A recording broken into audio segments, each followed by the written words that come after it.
చెప్పడానికి ఒక అవకాశం వచ్చిందని చెప్తున్నాను నేను.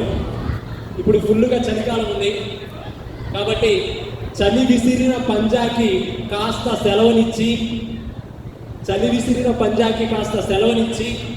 వేడుకల వేదికకి రంగుల ముస్తాబు చేసి న్యాయశాస్త్ర అధ్యాపకుల్ని అతిథులుగా పిలుచుకొని అప్పరాన్నంటే సంబరాలకి విచ్చేసినటువంటి విద్యార్థులకి మర్చిపోవనాన్ని మళ్ళీ గుర్తు చేసినటువంటి మన సీనియర్స్ అందరికీ కూడా ఇక్కడికి విచ్చేసినటువంటి ఎలక్ట్రానిక్ అండ్ ప్రింట్ మీడియా వాళ్ళందరికీ, కళాకారులకి, కళాభిమానులకి, కళారసికులకి, కళా పోషకులకి అందరికీ కూడా స్వాగతం.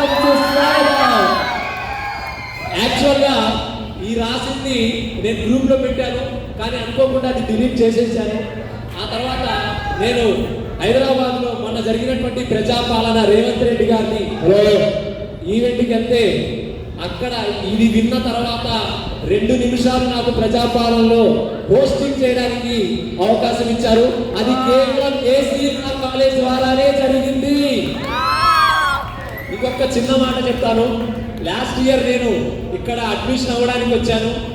అనుకోకుండా కౌన్సిలింగ్ లాస్ట్ రోజు, దానికి ఒక్కరోజు ముందు మా నాన్నగారు చనిపోయారు. చనిపోతే అప్పటికే ఎంఏ చేసిన లెక్చరర్గా చేస్తుంటే లా అవ్వాలనేటువంటిది, లాయర్ అవ్వాలనేది మా నాన్నగారి కోరిక. 4th డే వచ్చాను. ఒకే రోజు ఫీజు మొత్తం పే చేయమన్నారు. 5,000 ఉన్నాయి. ప్రిన్సిపాల్ మేడం గారు ఇప్పుడు